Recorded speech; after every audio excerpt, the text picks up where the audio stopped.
Starting to get a lot of pictures in from the same area in Columbus County. We'll go out there in 1 minute. First, let's get over to Eric and find out where these storms are right now. When I went back to Elnora Mills' house today in Brunswick County, I got a big hug. You'll have to show ID to vote in North Carolina starting next year. Our area. And Ashley, we just got another report. Wilmington Fire Department responding to the 5400 block of Market Street, a report of major wind damage. So what you're hearing, we're hearing more of this even all the way down into Wilmington because of these severe storms. I'd like to report a pothole, please. Now 7 shark bites off the North Carolina coast. More than half of them, 4 happening in our part of the state. 2 in Oak Island, 1 in Surf City, 1 in Ocean Isle Beach. We are going to be live in the studio tonight with all 3 of the candidates. That will start at 7 o'clock. You can watch it right here on WECT TV. We also have it streaming on our website, WECT.com, and on our WECT News mobile app as well. All 3 ways you can see it, all 3 ways you can be a more educated voter by the time it's done. In the newsroom, I'm John Evans, WECT News. Fran? Now, we are keeping track of what we believe to be the worst hit area because of the severe storms in the southeastern North Carolina. WECT's Caitlin Stansel is there. We're talking near Bolton in Columbus County. She's live. Caitlin, where exactly are you in relation to Whiteville and Highway 74? Paint a picture for us. Working to get more details. Back to you, John. All right, Caitlin, I'm going to ask you to go back behind the camera and give us that picture again. I've got Eric standing here. Eric, take a look at what you're seeing here. I know we're not going to know definitively if it was a tornado or not until the National Weather Service gets out there. But from what you're seeing here, tell me if you think this looks like tornado damage to you. I certainly think it's possible, John. Good evening, everyone. The number has gone up yet again. Now 7 shark bites off the North Carolina coast. More than half of them, 4 happening in our part of the state. 2 in Oak Island, 1 in Surf City, 1 in Ocean Isle Beach. 2 of the victims in the bites here lost limbs. The most recent victim, a 68-year-old man, bitten while swimming in waist-deep water today in Ocracoke Island, about 25 to 30 feet from the shore when it happened. Officials say the shark bit the man several times on his rib cage, his hip, his lower leg, and his hands. Crews airlifted the man to the hospital for treatment. Another victim, also bitten along the Outer Banks, is talking about his injuries. First, though, we do want to warn you, some of the images are graphic. I could see the fin slowly coming by me, and I felt myself, instinctively punching the shark, realizing that a shark is upon me, it's attacking me. This could be it. Patrick Thornton was vacationing in Avon last week when the shark bit him several times, including on his back. He was playing in the waves with his son at the time. Tonight he's back home in the Charlotte area recovering from those injuries. Another confirmed shark bite to report. This one happened off the Isle of Palms in the South Carolina coast. A 12-year-old, Kyson Weekly, bitten in the leg. Lifeguards provided some first aid to his minor injuries. Kyson and his family are vacationing from Utah. He says he's nervous now, but he will go back into the ocean. And you may have seen this image on social media. Several sharks swimming in shallow water. The Post's claim this picture was taken in Myrtle Beach earlier this week.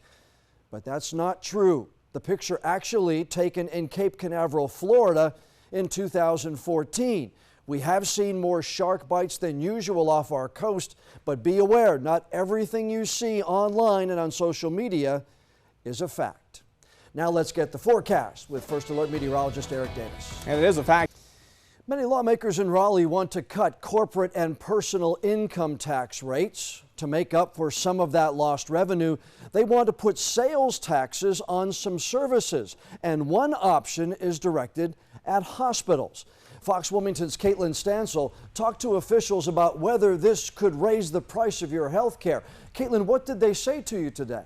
Well, John, the plan would bring in the studio tonight, Caitlin Stansel, Fox Wilmington News. Neighbors speaking out tonight against a couple of developments proposed for your backyard. One proposal would put a new medical facility along Wrightsville Avenue in Wilmington. Many people showed up tonight telling the city's planning commission they don't want that commercial building in their residential area. a building station. Now, the Planning Commission denied the developer's proposal to rezone the property for that building, but the developer does have the opportunity to appeal. Now, some other residents spoke out to the same group tonight about a shopping center proposed for the Ogden area. This is the plan that they're using in this proposal. Plans for the Ogden Marketplace feature a grocery store and shopping mall at the intersection of Masonboro Loop Road and Market Street. But the plan would require developers to cut down quite a few trees to get it done. We'd like the people to are. The Planning Commission approved the Ogden Marketplace plan, and that now goes in front of Wilmington City Council. Okay, tell us how often this has happened to you. You're stuck in traffic during rush hour because one of the bridges has gone up. Well, it's likely happened to hundreds, if not thousands, of drivers. But we've learned bridge tenders are not in control of when the Cape Fear Memorial Bridge and the Holmes Bridge actually do go up. According to federal regulations, the Cape Fear Memorial has to open to all vessels at all times. The Isabel Holmes Bridge is required to open at all times for government and commercial boats. DOT officials say the vessel calls the bridge tender 15 minutes in advance. Sometimes they're given more notice, in which case we post that scheduled opening online for you to see. Business owners want. It's a crime of choice, deciding to get behind the wheel and drive after you've had too much to drink. Nearly 60,000 people charged with DWI went to court last year in North Carolina. About 1 in every 5 of those cases were dismissed. And we found it happened more in one local county than in anywhere else in North Carolina.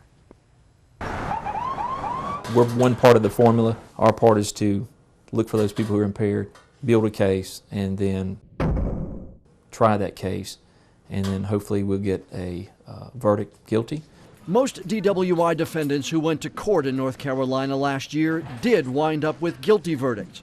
Some defendants are found not guilty, but many more cases are dismissed, not by judges, but by prosecutors. According to court records, prosecutors in Columbus County voluntarily dismissed a higher percentage of cases last year than any other county in North Carolina. I think your news organization deserves a lot of credit for alerting me to some statistics that at that point I was unaware of. When I first asked District Attorney John David about the dismissal rate, he said he'd get to the bottom of it. Poring over the court documents, I found several reasons for dismissing cases. The arresting trooper or officer doesn't show up in court. Blood tests are not back yet from the SBI lab. Those are common in many counties, but in Columbus County, other cases stuck out. And one of the things that was revealed in my analysis of Columbus County was that we had a person in place who was not doing his level best. These are just some of the dismissal forms we got in our public records request in Columbus County. The prosecutors are supposed to sign the backs of these forms, and if you go through, you see many different prosecutors' names, but one we see more often than others is the name Kyle Melvin. We had a prosecutor who was substituting his judgment for that of the court. He was concluding that someone was likely to be found not guilty, and as a consequence, he was saving some time and saying, let me dismiss it now. Well, the far better approach is to put that in the courtroom and let justice be done in the public square. A 56-year-old man with 4 previous DWI convictions had his case dismissed last September after 7 continuances in court. Part of the reason given by the prosecutor, the officer requested dismissal, and I was on board, based on the lack of evidence impairment. Yet records show this defendant blew a .15 on a roadside test after being stopped for doing 76 in a 55 on Highway 74 near Whiteville. Another 56-year-old driver, also with 4 prior DWI convictions, had a case dismissed last July. Records show a sheriff's deputy found this man driving an ATV down the center of Highway 76 around 4 o'clock in the morning. The deputy noted a strong odor of alcohol and said the man was unsteady on his feet. This case was dismissed for no field sobriety test other than the portable breath test. The defendant refused breath analysis, no evidence of impairment. And records show a 29-year-old female had a blood alcohol concentration of .19, nearly 2.5 times the legal limit when she was involved in a crash on Old Dock Road last December. The reason given for dismissing her case? Exemplary non-commissioned officer in U.S. Army, perfect driving record, high classification security clearance. Defendant completed 20 hours of substance abuse. With some of the dismissals I saw, I looked at them and I said, you know, we can do better. I was disappointed. I knew that someone wasn't doing their job as good as they could have. Not long after our original call to John David, his office confirmed that Assistant DA Kyle Melvin was asked to resign or be fired.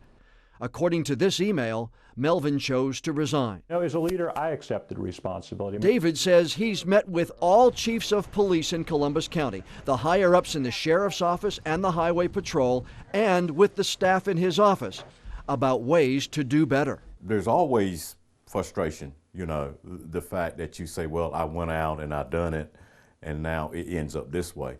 But I have to encourage my guys to keep a positive attitude, because once they go out, they gather this evidence, they take it to the courts. It's up to the judicial system to say whether someone's guilty or not guilty. I wanted them to know that I accept some measure of responsibility for what occurred here, and that I'm committed to looking back at some of these cases, refiling some where appropriate, and putting the right policies and personnel moving forward to fix this situation.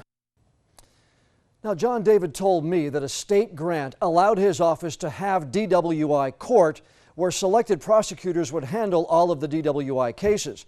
That grant, though, ran out in 2012, and the DWI cases then went back into the district court mix for other prosecutors to handle. That grant also provided mandatory training for local law enforcement to help officers be better at building DWI cases for the prosecutors. John David says he plans to reinstitute that training as part of his improvement plan moving forward. Now, we did reach out to Kyle Melvin through a family member asking for a comment or to share his side of what happened. We have not received a response from him. Hundreds of people across North Carolina got special deliveries this week, and Elnora Mills of Brunswick County is one of them. More than 200 people being paid because the state of North Carolina had them sterilized, unable to have children. Years later, this is a financial way of the state saying we were wrong. When I went back to Elnora Mills' house today in Brunswick County, I got a big hug. And why not? Elnora this week got a check from the state of North Carolina for $20,000. And I can tell you something, I'm proud of him. If it weren't for him, I would never got a dime. Wow. You deserve much more than you get. Yep. Nearly 3 years ago, I first told you about Elnora Mills, victimized at the age of 16 through North Carolina's eugenics program. One of thousands forcibly sterilized between 1929 and 1974, ruled feeble-minded or mentally retarded by the eugenics board.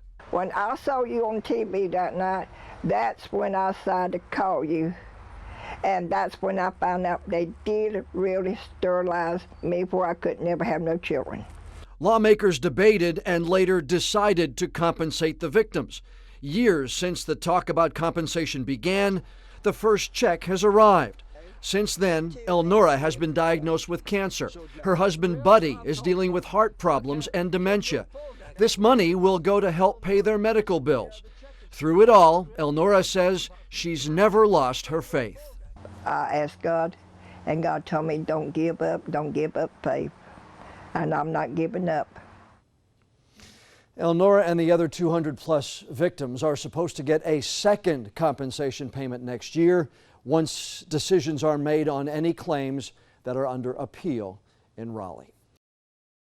We've brought together the three candidates running for U.S. Senate. Over the next hour, they're going to discuss the issues making headlines along with the other topics of this 2014 campaign. And here's how it's going to work.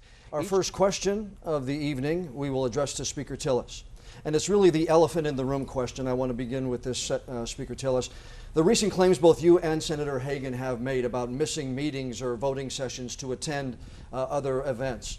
How high a priority is attending all committee meetings or all House sessions when you're an elected public servant? I tell you, the highest priority has to be when you have the threat of ISIS. Mr. Haw, the next question goes to you, sir. 60 seconds for your answer.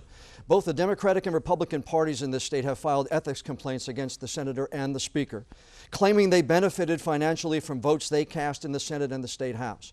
Do you think your two opponents cast those votes knowing they would benefit financially from them? Well, I can't really quite say that precisely. Senator Hagan's got to account for the decision she made and the benefit that her family had. I'll leave that to the voters to decide. Do you think she voted for it knowing she would profit, sir?